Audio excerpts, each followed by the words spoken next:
Let's start with prayer. Father, we know we need your Spirit to work in our hearts and minds and our imaginations if worthwhile outcomes are to be achieved. So we ask that Spirit in Christ's name. Amen.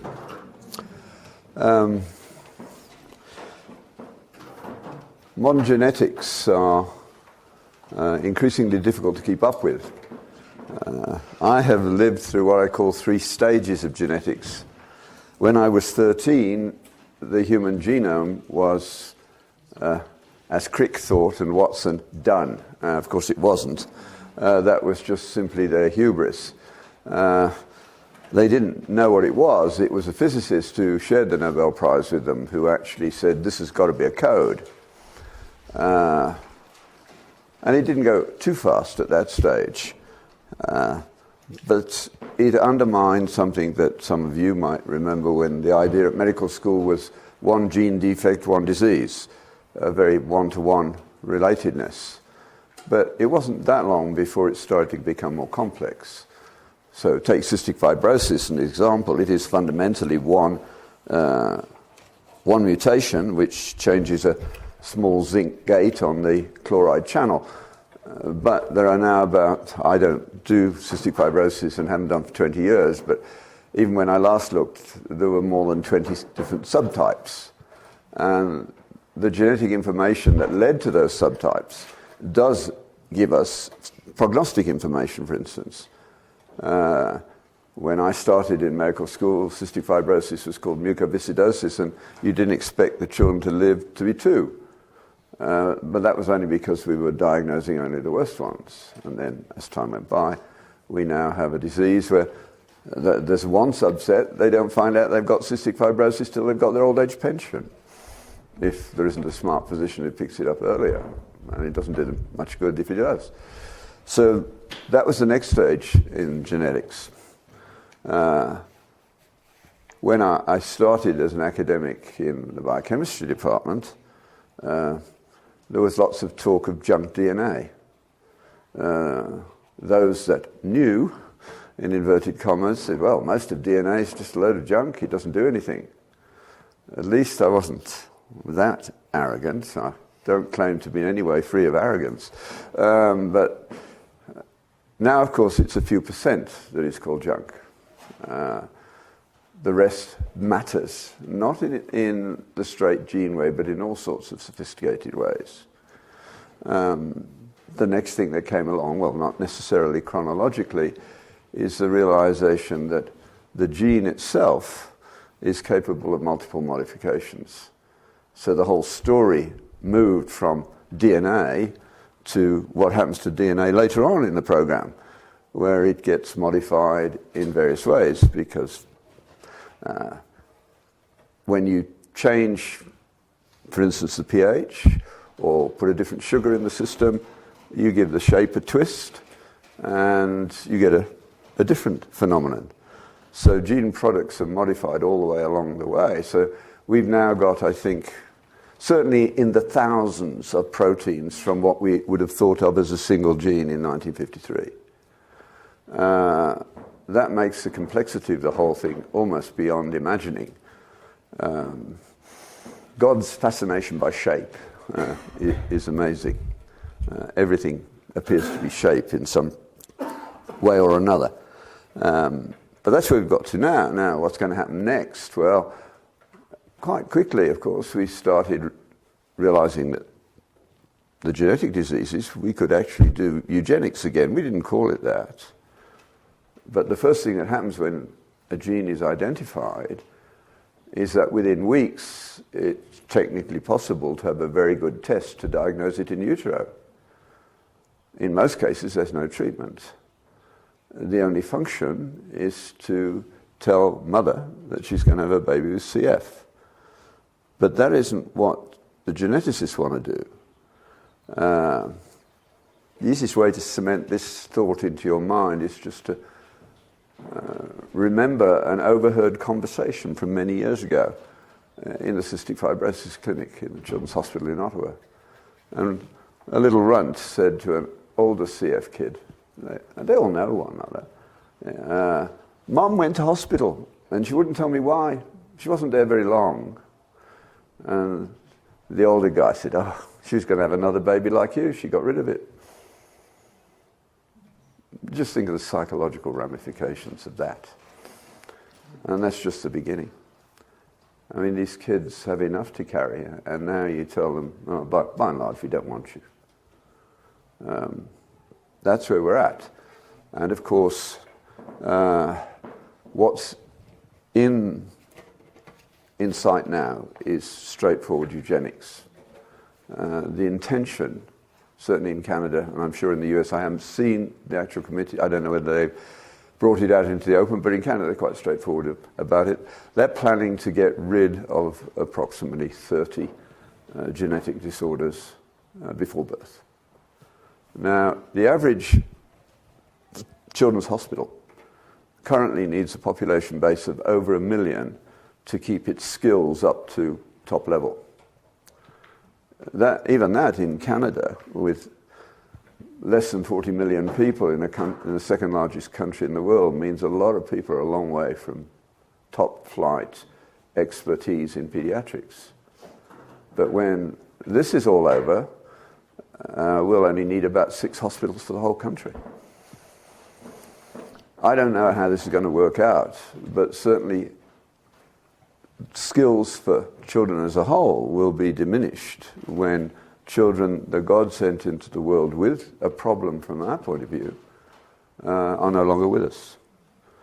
And of course, when we say their lives are not worth living, they don't agree with you. When you talk to them about it, they say, of course, I'd love not to have had cystic fibrosis, but I don't want to die. They're very clear about that. And in some areas, it's quite amusing in a way. Muscular dystrophy, they used to give up around 10 or 11. You know, they were running out of muscles they could move. They didn't want to go on a respirator. Now they do. Some of them at least, because other things have advanced. My favorite example of this is I was in the University of Philadelphia a few years ago now, and one of the guys there, a Christian guy, has been working on muscular dystrophies. And he's renowned for the superb PowerPoints that he has. They're all made by the kids. They keep on top of his work and everybody else's because they're superb with computers. The engineers have got it to the point where as long as you can move your eyelashes, so to speak, you can use a computer. So he said he'd got one little guy at that point who has great pleasure in he's got a company. Believe it or not, it's a debt recovery agency. Because he's absolutely superb at tracking people down. So when he gets to them, he loves to call them up with his artificial voice and say, "We know where you are. If you don't pay, I'm going to come and break every bone in your body." He has fun. But all this sort of stuff is going to be precluded if what we're talking about today goes through in the way that unthinking public, well, they are, sadly, I can't even give them that excuse, people whose primary concern is the budget, with no moral column in the budget and no recognition of what the role of these children is in our world. The medievals knew. They said that particularly the mentally disabled were closer to God than the rest of us because they don't carry a grudge into tomorrow. Isn't that beautiful? We have a Down syndrome a child in camp at the moment, Laurel. She's classic, you know. They're always friendly, they're always happy. And not all the syndromes are. I ran a clinic, the last clinic I ran was for severely metabolically disabled children. It included a lot of CP as well. I became interested in that area ethically, which was interesting. that's the way it happened. In the Caribbean, where I was studying severe malnutrition, I was not a deeply involved Christian. And what we did in that research unit was study severely malnourished children. Now, we didn't do anything that was dangerous to them, but we were guilty of using them, of instrumentalizing them in some sense. The children came to the TMIU by referral from the ghettos, because one mother would say to another, "Where can I take my child?" And they said, "Well, don't go to the children's hospital. You have to go to a little place on the university. They're the only place who can save that child." So they knew in the ghettos. So mom would bring the baby, and she'd say, "Can you save my baby?" And by this stage that I'm talking about, the answer was, "Well, we'll try hard, and we've got a good chance. Now, we do like you, if you will, to give us permission to do some extra tests on your child so that we can learn more about how to treat this condition. Your child is benefiting from previous mums who said yes to that." They all said yes. They put their thumb on the sheet, and that was it, away they went. Now, what I was doing required taking, relatively speaking, quite large samples of blood from a 10-pound 2-year-old. And the only way to do that, because I needed the white cells to be in good condition, was by doing a direct jugular vein puncture. Now, mums would not have been happy watching me do that. They didn't, of course. But I knew I was good at it, and I knew that I wasn't going to damage anyone. But Paul Ramsey, I think America's greatest medical ethicist before the bioethicists took over, convinced me later that was questionable. Whenever you instrumentalize a patient, that's questionable. Ends don't justify means in a Christian world. It's a difficult discussion. It's not a straightforward one. But when I got to Ottawa, I said, well, I'm going to try to do that anyway. And the first group I found was the CF children. That was okay, because they volunteered for what I wanted to do. An amazing experience, and it turned my life around. It was one of many things that had to happen in the 80s to get, I wouldn't be here today, but for children with CF. We'd been fortunate in the Caribbean to end up writing the permanent protocols for the treatment of severe malnutrition forever. Astonishingly, we still get emails frequently about it. Because when we left Jamaica in 1979, the last 100 babies to go through the unit before I left, we saved every single one. And they were 10 pounds, 2-year-olds or worse. And I'd learned a lot in 7 years. The most beautiful experience relating to that is that these mothers, of course, were poor. So we'd say it's going to take us 5 weeks, perhaps more, 5 to 9 weeks to get your baby back to absolute normal, depending on various factors. And they couldn't afford even the bus fare to come with any degree of regularity. So it was not rare for it to be a few weeks before they came to see how the child was. Now, the unit was quite impressive, architecturally, so to speak, built by the Wellcome Trust and British Medical Research Council. So they almost invariably went round the back. One end was laboratories, the other end was a ward, and they'd come in from the veranda into the ward and burst into tears. And if you were there, you had the pleasure, don't cry, because you knew no one had died. The baby would recognize them before they recognized the baby, because we were doubling their weight in 40 days. The only thing they disliked was the fact they were a lot blacker than they were before, because malnourished children don't bother to make melanin. But that was a beautiful experience. Arriving in Canada, I went round the hospital looking for malnutrition in the modern hospital, and it's there when you have educated eyes. And 30 years ago, more than 30 years, nearly 40 years ago now, I'm getting older than I think, most children dying of cystic fibrosis were technically malnourished.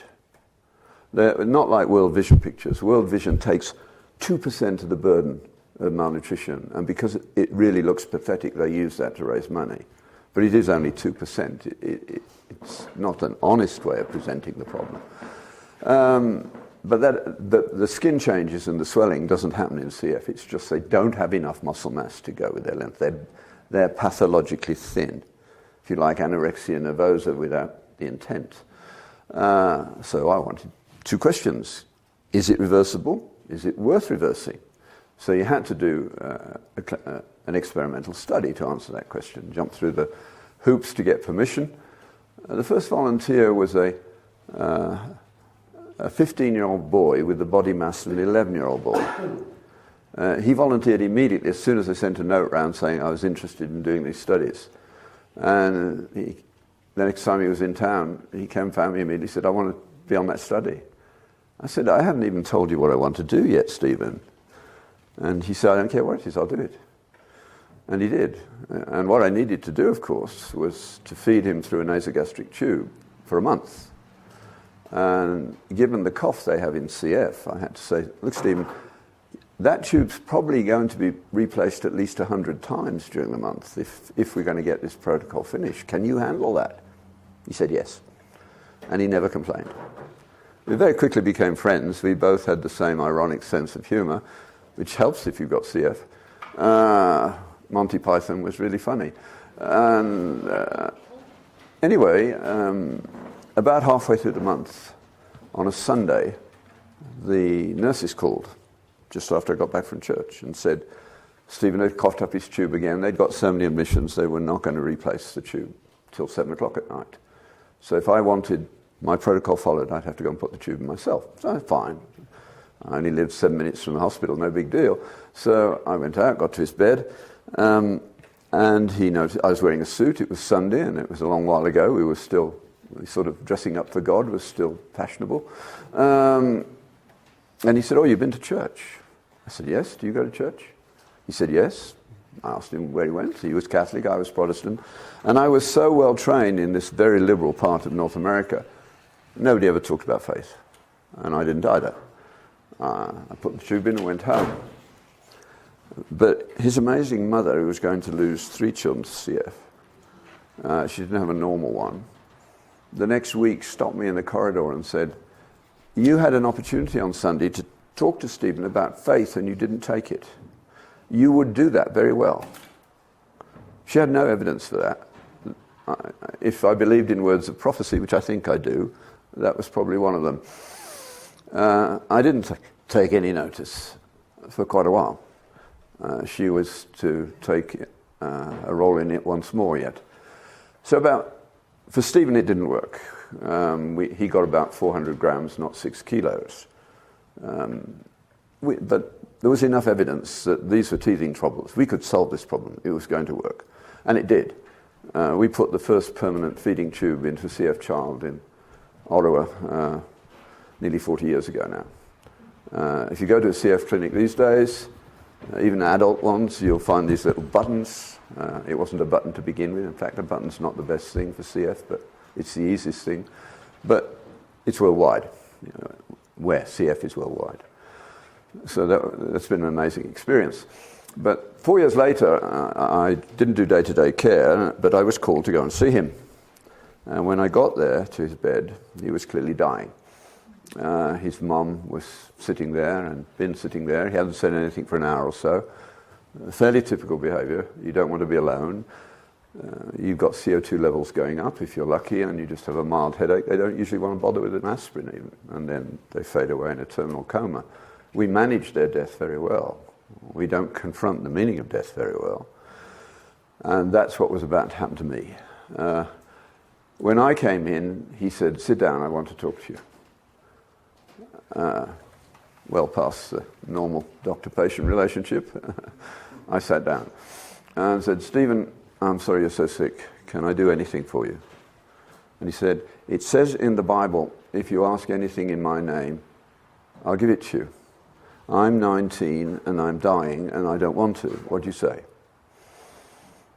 What would you want to do? I wanted to get out of that room as fast as possible, but that was not an option. He was a friend. I tried the professorial escape route. Stephen, that's a difficult question. It will take a little while. And I got a lovely Monty Python answer, a wisp of a smile, and I have a little while. So I worked my way through the creeds. We had that in common. And of course, that didn't help because he believed them all. The problem was, it wasn't helping. And I didn't know what to say. So I was praying too. It is possible to do two things at once. Lord, you know I need help. Help. And as usual, he did. Into my head, he inserted a couple of sentences from Annie Dillard. Any Annie Dillard readers here? Yeah. It's a great discovery, isn't it?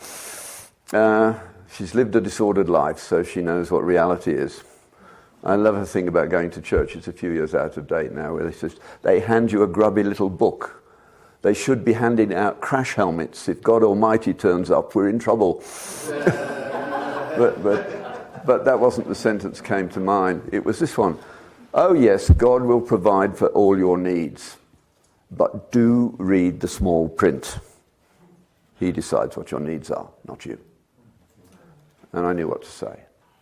By this time, children were running on the ward who wouldn't have had enough energy to walk. Little boys were still managing to skate for a minute or two who would have been watching. It was working.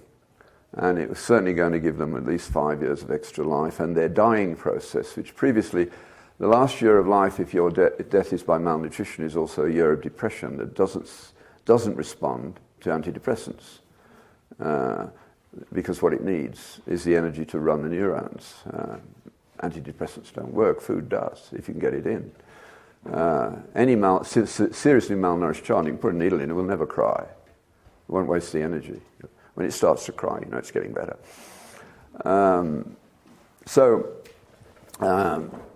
I'd already pointed out to him that what he had done had made a difference to the world. And I said, Stephen, I think that what God is saying to you is something like this. Stephen, you have done all that I want you to do. You have coughed enough. It's time to come home. Both you and I know that you're going to die in the next few hours unless there's a miracle. Can you believe that because this is God's choosing at the time, that it will be good for you? And there's a profound silence, and he looked up and smiled. He said, thank you. That helps a lot. I think I can. And he died very peacefully a few hours later. But his lovely mother had not finished with me. About 2 weeks later, I got a note. And I lost it for years, and it dropped out of a book in the last year. I'd remembered what she said, but I had turned it into somewhat more elegant prose than she had used. But I'll stick to my version because she deserves the praise. She certainly said this, but she didn't say it quite so crisply. She said, it was ironic that you are not allowed to give food to Stephen for his body, but thank God you were there when he needed food for his soul. He had been asking this question of his priest, his family, his doctor. Everyone had pushed it away, saying, no, you're not dying, Stephen. You don't need to worry about that. He knew he was. Now, if I hadn't turned up, nobody would have said anything. Of course, God was going to put what I said as a banished memory in a few hours' time. It wasn't for Stephen primarily. It was certainly for his mother. It was very important to her that he die well. That she realized that this can happen and be all right. She told me years later that if God had told her what he wanted her to do, she would have said it's impossible, but it wasn't. That's her witness. But for me, of course, it was a guilt trip because, and some of you are probably in the same state, but being Americans, not like me, I hadn't had a conversation like that with a patient for 20 years. That's terrible. And I realized in our very liberal school, social workers in particular would have been appalled that I should talk like that. Many of them. Not the best ones, but it's not their fault that they're got at by a dominant secular view of the world. And I knew that if someone of my seniority didn't say this is a good thing to do and talk about it, The students would never have the courage to do it. So that was a turning point in my life. So I owe a lot to these children. The second group to come along were children with cerebral palsy and variants of it. This time, it required the breaking of your rules. If I'd been in America, what happened would have been illegal, according to Hillary, the HIPAA rules. I've never heard of a more stupid law for a hospital than that one. That privacy, as defined by some wretched liberal who's never been in the situation of being ill in that way, should dominate, is unbelievable. I couldn't even make a list of the number of problems that have been solved in an elevator, in a cafeteria, even in the middle of the corridor. Even once shouting across a crowd, "John, we've got a patient you'll be interested in with a serum sodium of 70. We're just about to put some saline in. Do you want to see her?" I said, "Yes, don't give her any saline. I'll get some blood first." It turned out that she was actually hypernatremic. Because, of course, we think sodium, we give the sodium or whatever it is as a number, but it's per unit of what? Well, we think serum water, but it isn't, it's serum. The machine can't tell the difference. This woman had the most gross hyperlipidemia I've ever seen. When I'd corrected the sodium for the lipid in the blood, she was actually in need of water, not sodium. It saved her life. But that sort of thing is illegal. Now, you couldn't shout across the corridor, could you? But anyway, this was a conversation with an orthopedic surgeon. I love pediatric orthopedic surgeons. They're amongst the nicest people in medicine. I don't know why, but they are. Bill, and he was interested in what I've been doing in Jamaica, and you know me well enough to know that conversations would go in all directions, and my trivial pursuit might said, "You know, I know you do a lot of CP. We occasionally saw a malnourished child who we thought had cerebral palsy as well, but when we'd refed them, they didn't. In fact, we did a study, and we were astonished to discover that a malnourished child can eat all its muscle, right down to empty myotubes. So that when you do a muscle biopsy, there are no muscle fibrils there. 6 weeks after starting treatment, the myotubes are full of glycogen. 6 weeks after that, they're normal myotubes again. That's how far, I don't know to what age that happens, but it happens in these children. He said, "I've got a patient for you to see." And off I went to see one of his difficult patients. They couldn't get out of hospital because of recurrent fevers. ID would give antibiotics for an organism they couldn't find. She'd get better for a week or two. It had happened again. But when I looked at her, she was malnourished. I'd never thought about this. I mean, I remembered you always used to accept that CP children wore socks in summer, right? Because they were always cold. I'd never thought about why until that moment. And I went back to Bill and said, "She's malnourished. Do we need to go through any special committee?" He said, "No, I think you can try." So I treated her like a malnourished child. She got better. Her fevers went away. She was discharged. She didn't come back for several months. After that, the orthopedic surgeons wouldn't operate on quadriplegics until I'd seen them first. And usually I just have to, what's the operation date? And we would bring them in early enough. I could actually calculate how many days it would take to get them to the required rate. Because you can actually say exactly how fast they're going to grow. If there's no disease going on, they're going to grow. While they're making lean tissue, every 5 calories will give you a gram. If they're making fat, you need 9 calories to make a gram. So you can actually plot it out and know when they're going to be at optimal weight for surgery. I went to the computer. We didn't have personal computers in those days, so I went to the laboratory. I went to the library, rather, and did a search. And everything that I could put in, any combination of cerebral palsy and nutrition, brought absolutely nothing. Wanting to do it ethically had opened up a totally virgin field in terms of research. There was nothing in the literature. So we ended up writing it and putting the first permanent feeding tubes in to CF kids. Nobody had ever measured the efficiency of feeding.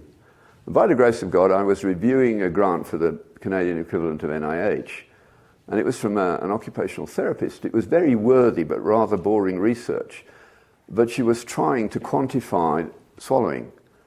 I made sure she got her grant, and then I called her and said, this is off the record, you're going to get your grant, but you owe me. Please come and look at a problem. She was delighted, of course, to have a problem like this. And the first paper we wrote together was on the fact that CP children who have quadriplegia have a feeding efficiency of about 10% of normal. That means since you eat for an hour a day to maintain your body weight, those children are going to be malnourished, not because of neglect, but because no system can afford that much feeding by hand. So we bypass the problem. And they immediately warm up, they start smiling. It's fantastic. One set of parents wouldn't let me put a tube in because they were from Quebec, and both had got pensions from the government of Quebec to look after this child. And they loved the child. The child was their life. And they spent 8 hours a day feeding. 8 hours in every 24. And they knew when they couldn't keep up with it because he stopped smiling. Then they would come in and see me. They'd only allow me to put a tube down until he started smiling again. Then they took him home. But his smile was like, it's another illustration of what these children are like. The nurses, you could watch them, they constantly, when they went round the ward, they would go past Denis' bed just to see him smile at them. He changed the atmosphere of the ward.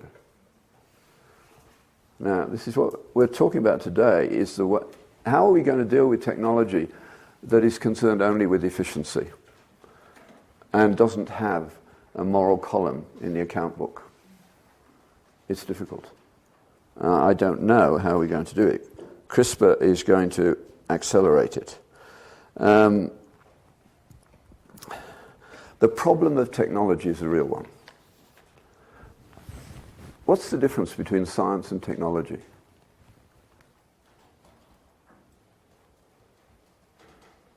Science is knowledge and technology is instruments of knowledge? Yes. That technology is about application, largely. So you can tell a technologist what to do if you know that in principle it's possible. You can't tell a scientist what to do because you have to get out of bed every morning. And that's a very strange phenomenon.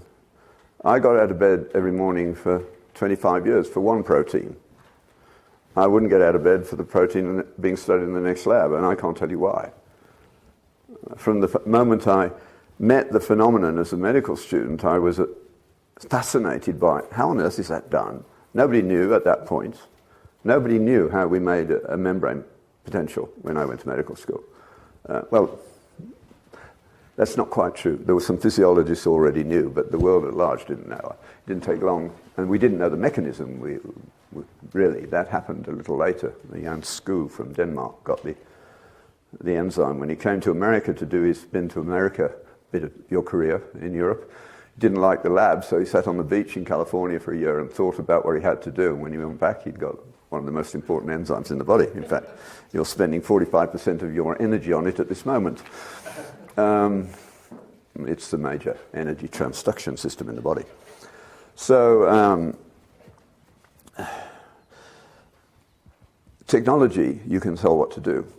But science, you have to be motivated. And it's fascinating. The whole idea of tacit knowledge. Is there anybody here who doesn't know the phrase tacit knowledge? Please be honest if you don't. Well, that's several of you, so I'm going to impose on the rest of you because I think it's an incredibly valuable concept. The place to read about it is Leslie Newbegin's book, Foolishness to the Greeks. But the reason it's of interest is it's not technical. It applies to the faith as well. Where does tacit knowledge occur in your faith? You're forbidden, Aaron, because I know you know the answer. Anyone else? So you all don't know where tacit knowledge fits in your faith. Well, it fits in conversion. because you can't explain your conversion, not in the reductive sense that a scientist would want. You know that it happened. That's one of the most incontrovertible facts in your life. But you can't explain to anyone else how it happened. Even Lewis couldn't. Lewis being the man he was, he could describe his move from atheism to theism. That was rational. Picked up and carried, kicking and struggling into the kingdom. But that only made him a theist. And made him say his prayers, and of course he discovered sin. The next thing that happened was getting on the bus to go from Magdalen College to just up the hill to, I've forgotten the name of the area, Oxford now, where he lived. It was a 5-minute journey, and he said he was offered something. It was a free choice, and all he can do is manage some mixed similes. He says, it was a free choice. It was like taking off a suit of armor or stiff clothes. It was like being a snowman pushed out into the sun and beginning to melt. It was unpleasant. But I said yes. Only in retrospect does he say he realized he was saying yes to God. But he didn't know what to do with Jesus. And that's even worse. And he says he didn't know what to do with Jesus. And there's some doubt as to exactly where this happened, but it was related to this experience. He went with his brother to Whipsnade Zoo, some 40 miles away, a sort of natural environment zoo, and he watched the wallabies jumping around in the bluebells for an hour or two, came back to Oxford, and he believed that Jesus was the Son of God. And he doesn't tell you any more than that, because that's all he knows. Then he spends the rest of his life telling the rest of us how to work out what it means to be a disciple. Really, that's what he did. Amazing contribution. Tacit knowledge is the knowledge you have that is real, that you can't explain, in the modern sense of explanation. The best easy to grasp example is the guy who gave the idea to the Western world, a man called Polanyi, a Hungarian Jew who ended up in Manchester in the 1930s. And was fascinated particularly by what working class men made in the shed at the bottom of their garden. Because in those days, computerization, automation was only just beginning. Working class men, the best of them were tool makers. They made amazing things. Polanyi was fascinated by this phenomenon of creation that couldn't be described by science. And one of his favorites was a man who made violins, because he liked making violins, and he knew when he'd made a good one. But he wasn't a violinist. Who decided they were really good? The Halle Orchestra, one of the world's best orchestras. They discovered this man, and then lots of people in the Halle Orchestra were using his superb violins. And the way tacit knowledge works there is, of course, he knows when he's made a good violin, but he can't tell you why. If you want to be a violin maker, you have to find someone like that, and he'll look at your work, and in most cases, he says, don't bother, you haven't got what it takes. Don't waste your time. But every now and again, he might say, well, perhaps come and watch, sweep the floor, make the coffee, and gradually you're allowed to do more and more. And eventually a great day comes when he gives you a valuable piece of alpine pine and says, cut out the top or the bottom for this violin. And he knows violin, they measured it, that's the first point. And so you've cut it and you give it to him and he feels it and he says, you can take a bit more off there. Or he will say, oh dear, you've taken a bit too much off there, this will not be a great violin. He knows, but he can't tell you how he knows. We know he knows because people buy his violins who can really play. That's tacit knowledge.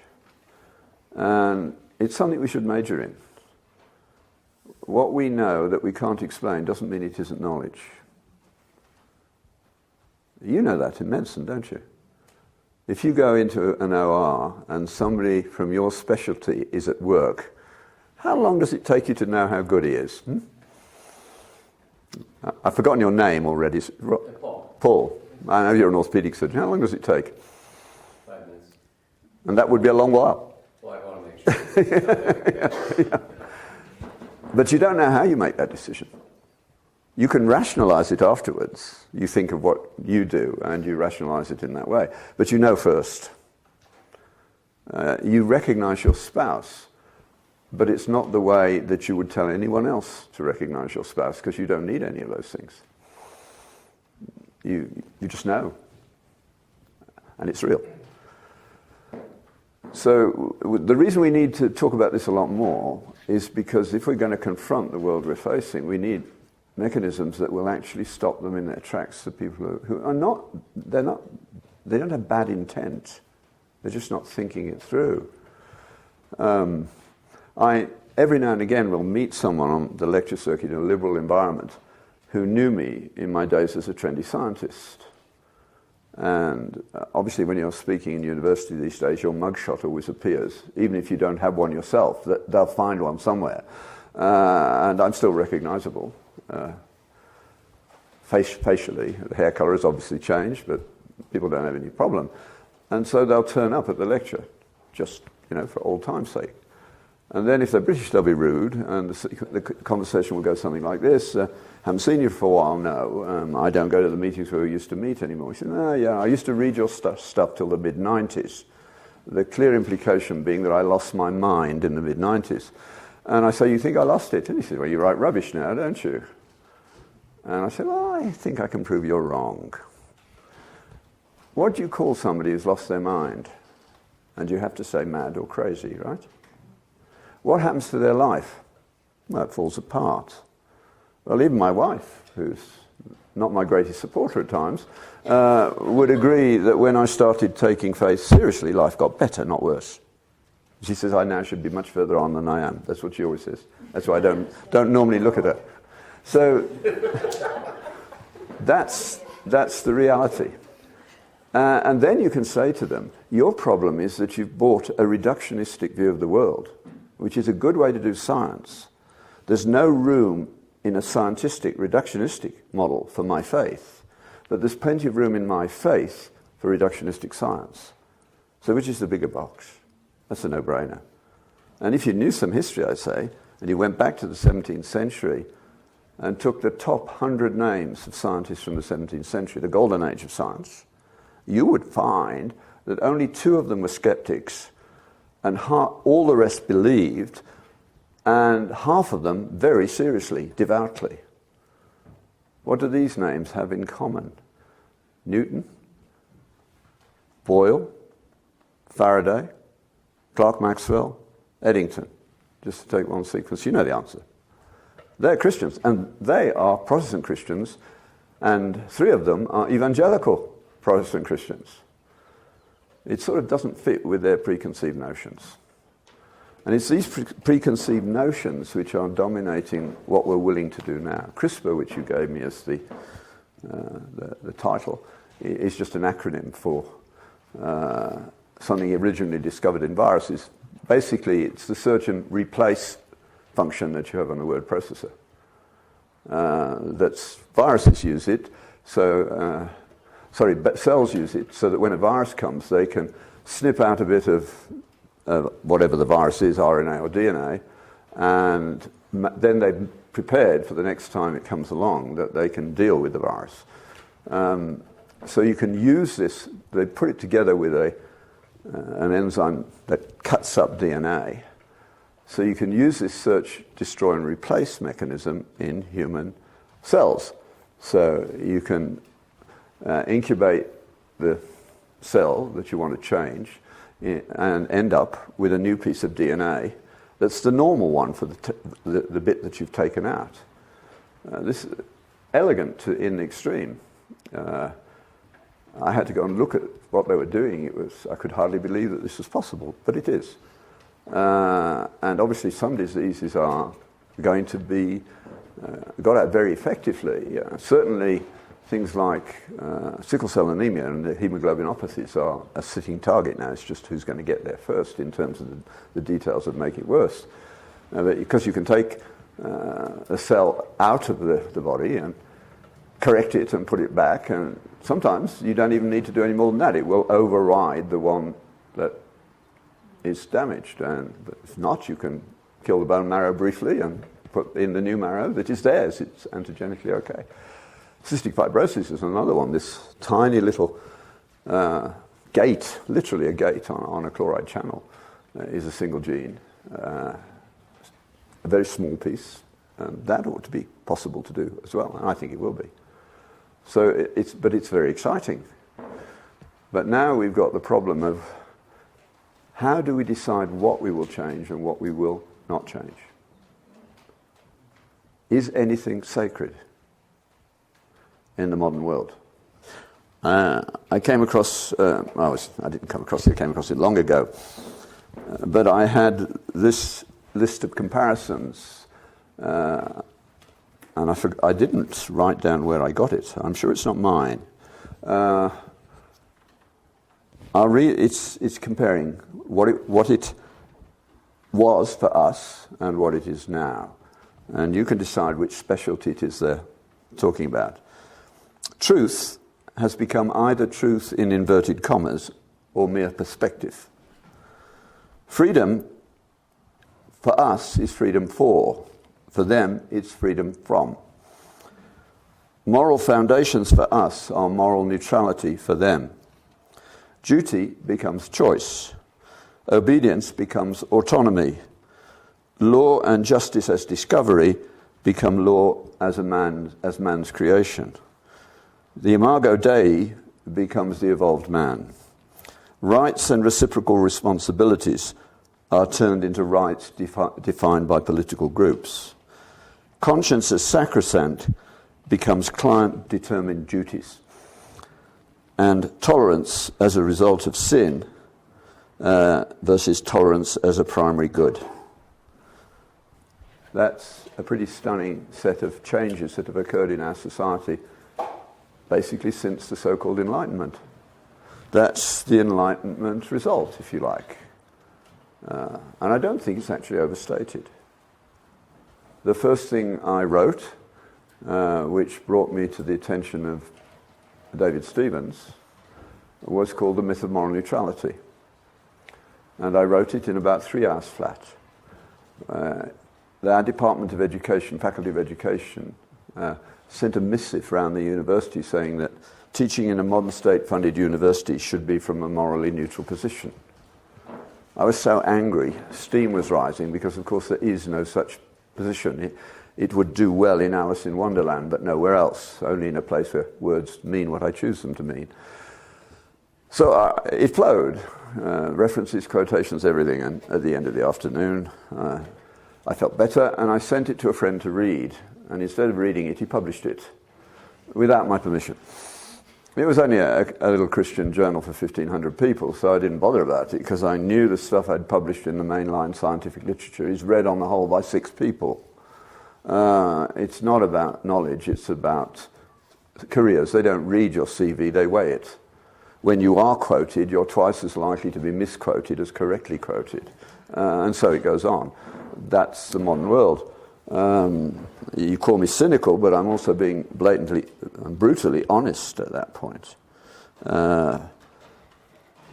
Somehow, a few weeks later, or maybe months later, I don't know, David Stevens found this thing. And he called me in my office, and he said he'd recently come from Africa to take over what was then CMDS US. And he was a very smart man who understood that CMDA, which was a fellowship organization, was going to need to be much more than a fellowship organization if it was going to play the role that it could. But he had no idea how to go about it. And he called me and said, I just listened to a tape of yours several times. And I said, I don't think so, I don't make tapes. He said, it's your voice. I couldn't argue with that. I asked the title, and it was The Myth of Moral Neutrality. And I to this day, I don't know where it was recorded. He said it was an amateur recording, so it's probably a small group, and somebody had got a tape recorder and they just switched it on. But such are the ways of God, it got to David Stevens. The result was I came down to the US and recorded a few talks and went back to Ottawa, and a year later I was giving 100 talks a year across the continent.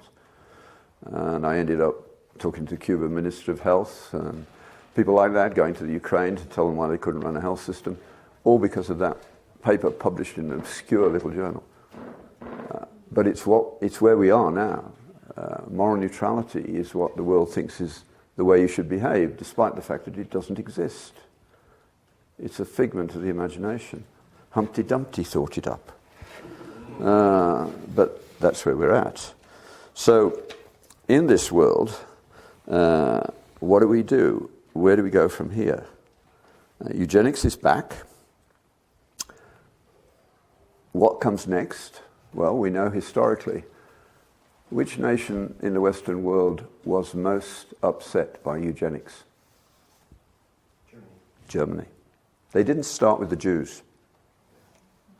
They started with eugenics in the disabled. Before the Jews, there were the disabled, there were the gypsies and the homosexuals. And they made syrupy movies about it. The Jews came much later. And initially, when they got round to the Jews, they didn't know what was happening. It was almost the first act of the Nazi government to make euthanasia legal in order to get rid of useless mouths and to improve the Aryan race. That was the reason. When they came to the final solution for the Jews, they initially shot naked Jews into trenches they'd forced them to believe. And the Wehrmacht had to do it. And what do you think that did to the soldiers? They started taking to drugs and alcohol, and that wouldn't do, so Hitler stopped it. The Wehrmacht could not be so damaged. And then he heard, who do you think invented the first gas chamber? What was their profession? As a doctor, a psychiatrist. Yeah. You should all have a copy of The Nazi Doctors on your bookshelf by J. Lifton, an American left-wing psychiatrist who went to Germany after the Second World War because he wanted to understand what they were doing. And the book is incredible reading, but I think required reading for people today who are inclined to say, well, if somebody wants to be killed, it's your job to do it. You need to think long and hard. When you make a change in conscience, it's a package deal. You don't stop with the bit you want, you stop with everything that is entailed, and that takes time. And the Nazi doctor lays that out for you.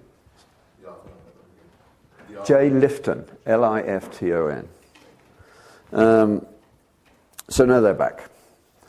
And yes? So you described CRISPR as a very beneficial tool in, possibly eradicating cystic fibrosis. Yeah. What is the other side of it? I mean, why is it so controversial? Because I've heard that it could be misused like the Nazi doctors, but what are they talking about? Well, it's not controversial. That's the point. If you're a liberal, of course it's not controversial. And for us, we do pray every day, thy will be done on earth as it is in heaven. But this didn't happen because of sin, did it? God allowed this to happen. And they have a role in this world. When you start killing them, you're saying to those that are still alive, you have no role. No, I don't mean euthanasia. I just meant you were describing CRISPR as a way of... Oh, because, thank you, I did truncate that because of being terrified of my wife. No, that's not true. But there was a Chinese guy trying to do it in germ cells. If you do it in somatic cells, there's no long-term implications. But if you start doing it in germ cells, who knows where that one ends? Fortunately, he wasn't a good enough scientist to achieve what he was trying to do. But for a moment, he was trying to put into twins, the details, he was trying to put in a different structure because there's a small group of people who don't get HIV. And it's a rare mutation amongst Africans, but it explains why there's whole areas of Africa where they don't get it. They get other problems later on related to that gene because it's connected to the T cell receptor in some way. And the virus can't get into the cell without that receptor. So he was thinking he could make a lot of money if he could do it because he could tell people in a place where there is an HIV problem, if you let me adjust your children before birth, they can't get HIV. That's what he wanted to do. Now, these things they come as package deals. And he was playing with germline cells. And that is a no-no. So even to a good many liberals. What? Did he make a baby? Did he what? He tried, but he didn't succeed, fortunately. He wasn't a good enough scientist. It wasn't viable. No. But he thought he was for a while. You can pick it up in the New England Journal in the last few months if you're interested in the story. How did you know it wasn't viable? Oh, by testing the children and seeing that he hadn't achieved what he wanted to. The twins were born, I know they were. but they didn't have his mutation there. Not a mutation, his adjustment. So he didn't get away with it. But do you think there are people who are going to try to do that? I was just going to say, I think there's a question about body modification. Of course. And also... How many men would like to know that their son is going to be, shall we say, 6'8"? How many men would be tempted by that one? Oh, I would. Not you, your son. Yeah, but you can go along the list. Women too could, they have their genetic variations that we'd all be tempted, wouldn't we? Or could be. Now, we can presume that God would not allow that to go the way that we want it. He always has the last word. I mean, when Hitler found his ultimate Aryans, as he thought, 6 foot plus with blue eyes, they happened to be mainly stupid, with an IQ that was just about functional, so he gave up that particular pursuit. The cross linkages, you see there, the problem, one of the problems with CRISPR is that, yes, you can send it to search and destroy that sequence or replace it, but you only see what you're looking for. Remember that DNA is overwritten. It contains more than one message in that sequence. So you're taking a chip out of another sequence that you don't know about and replacing it with something else. So you've almost certainly going to produce other things. Now, the editing mechanisms of the gene, as we know already, are pretty amazing. We don't know how good they are. You can't know what you do not know. If you've got an imagination, you think what God might be able to do. Are you asking a question or just stretching? I'm just stretching. Okay. It's okay. So I presume there will be problems. How long it will take for them to pop up, I don't know. You know that. It's like drugs, isn't it? A new drug comes along and it's wonderful, and then somebody gets aplastic anemia and it's the worst, and then sometime later, used in the right place for the right indications in the right dosages, etc., it's a useful drug. That process goes on again and again with these things. So those are the things we're needing to be thinking about and talking to people about. What is this going to mean? Yes? Are women in Canada now required to do quad screens and amniocentesis or anything like that? I'm not exactly up to date on what is required, but clearly the intention is going to be to get rid of certain diseases. And you are offered those tests. At the moment, I don't think there's any consequence, but that you will be offered them here as well. And I suspect that what they will say is, you can have this baby if you want, but you are on the hook for any medical costs. That's how it will be used. It's the threat of that is already been explicit in Canada. I don't think it's yet been implied that way, but that is the way it will go. So, I've said enough about this. I want to finish. I meant to bring my quotation book with me, the new one, but I don't have it with me. Here, I left it behind in the room. But in Wendell Berry's book, Life is a Miracle, any of you read it? Just Aaron again. He raises his hand like this. He doesn't wish to draw attention to himself. It's the best essay, pro-life essay I know.